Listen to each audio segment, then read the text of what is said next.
Generator है, उसमें भी काफी आवाज है। बेटा बैठ बेटिए, बैठ कहीं भी बैठे तो बीच में कहीं बैठ जाए पास में। थोड़ी देर के लिए मैं आपके साथ हूँ तो मैं सुनाता हूँ। बहुत मैं मेरे ख्याल से मुझे याद नहीं है मैं कोटद्वार कभी आया हूँ, शायद पहली बार आया हूँ मैं कोटद्वार। आ चुका हूँ एक बार पहले, कभी हो सकता है मुझे ही याद नहीं है, तो क्या पहली बार आया हूँ।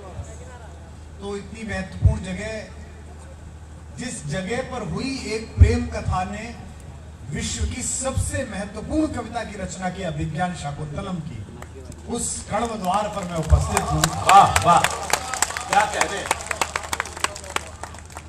और मैं आपको बताऊं शैलेंद्र जी, राजनीति का पथ है आपका। कल आप किसी भी सदन में फिर चले जाएंगे, फिर कोई दायित्व ले लेंगे। आशीष भाई और हम तो वो हैं जो उन गलियारों से दूर खड़े आशीर्वाद की मुद्रा में ही खड़े हैं। वो गलियारे हमारे आसपास से गुजरते रहे। अभिज्ञान शाकुंतलम पढ़ो तो पता चलता है कि ऋषि का, कवि का और राजा का संबंध क्या होना चाहिए। क्या बात है। इसी कोटद्वार में एक हिरन के बच्चे के पीछे शिकार के लिए दौड़ता हुआ भारत का सबसे बड़ा राजा महाराज दुष्यंत अपने कवि मित्र मांडव्य शर्मा के साथ आया था। जो नए बच्चे, उन्हें कहानी पता नहीं होगी, रहते कोटद्वार में पर कहानी पता नहीं होगी, तो पहले मैं वही बता दूं। तो कालिदास लिखते हैं कि वो हिरन का बच्चा भाग रहा था और उसके पीछे तीर छोड़ा। ये जो पंखा चल रहा है कूलर में, इसकी पंखुड़ी दिखाई नहीं देती, लेकिन है तो पंखुड़ी, लेकिन इतनी तेजी से हैं कि वो एक दूसरे में ओवरलैप हो गई हैं और मटेरियल खत्म हो गया है, आर पार दिखने लगा है। यूरोप कहता है कि ये जो गतिबिंब है, ये जो काइनेटिक सिंबोलिज्म है, ये हम लेकर आए। और आज से 1800 वर्ष पहले, 2000 वर्ष पहले कालिदास ने कविता लिखी। और मैं शाकुंतलम जब पढ़ रहा था बचपन में, तो मैंने वहां पढ़ा कि वो लिखते हैं कि जब दुष्यंत ने तीर चलाया और हिरन भागा, तो हिरन और तीर की गति एक जैसी थी। क्या बात है। तो तीर हिरन के ऊपर जाकर खड़ा हो गया। आप देखिए, कई बार हम गाड़ी पास पास चला रहे होते हैं, दो ट्रेनें, तो हमें लगता है ट्रेन रुक गई है, दोनों चल रही होती हैं।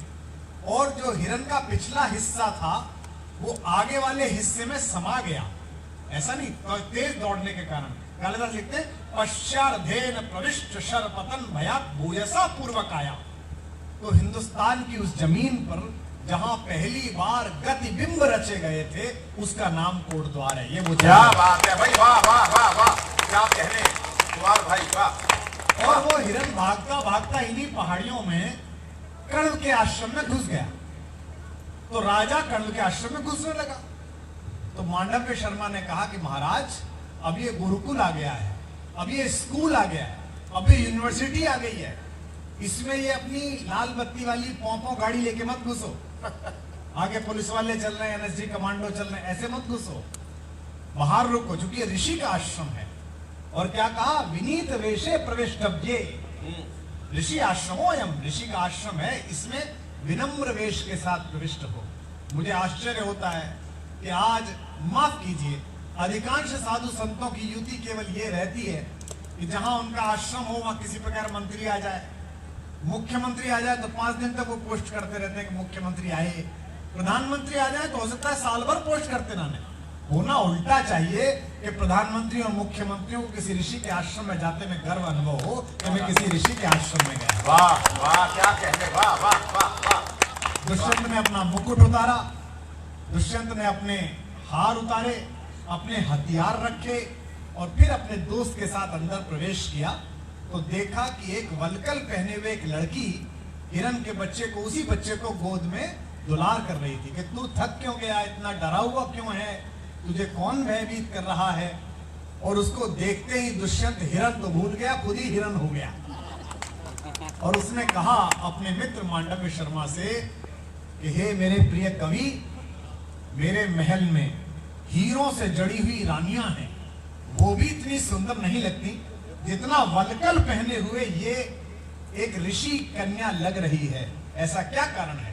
तो मांडव्य ने कहा, ये अधिक मनोज्ञा वलकले नापि तनवी किमपि मधुराणाम मंडने आकृति नाम। जो मंडन आकृतियां होती हैं, जिनके अंदर दैवीय विभूति होती है, वो किस ब्रांड का कपड़ा पहनती है निर्भर नहीं करता, क्या वो बात। जो पहनने उसी में शोभा लगने वाह लगती है, सुंदर वाह लगती है। वाह वाह वाह वाह तो मैं बड़ा अभिभूत हूं कि मैं महर्षि कर्द की तपस्थली पे आया हूं, जहां मेनका और विश्वामित्र की पुत्री शकुंतला को इसी जंगल ने पाला। उसे मेनका यहीं छोड़ गई थी जहां आप रहते हैं, और सुबह ही सुबह कर्ण निकले स्नान के लिए नदी में, तो उन्होंने देखा कि शकुंत पक्षी एक साथ इकट्ठे होके किसी चीज पर परों से छाया किए हुए हैं। तो कर्ण ने देखा कि ये कौन है जिसके ऊपर शकुंत पक्षी छाया किए हुए हैं। तो उन्होंने नीचे से हटाया तो अत्यंत सुंदर एक छोटी सी बच्ची निकली, रुई के फाये जैसी, जो रो रही थी। उन्होंने कहा अरे कितनी सुंदर है, कौन छोड़ गया है। उन्होंने माता गौतमी को बुलाया और कहा देखो कोई अपनी बिटिया को छोड़ गया है पैदा करके, अब तो हमें ही पालनी पड़ेगी। माता ने पूछा कि हम तो ऋषि लोग हैं, कैसे पालेंगे। अरे बोले पाल लेंगे, इसका नाम क्या रखेंगे। तो उन्होंने कहा कि शकुंत पक्षियों के लावण्य से इसका जीवन प्रारंभ हुआ है, इसलिए शकुंतला नाम इसका रखा क्या बात है, वाह वाह वाह वाह वाह वाह वाह वाह।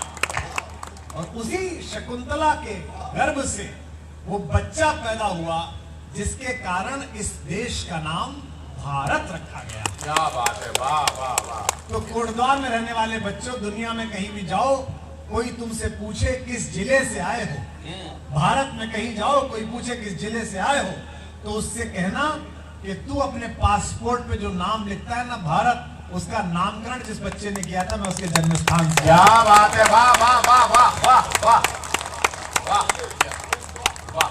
दुष्यंत शाप के कारण वरदान को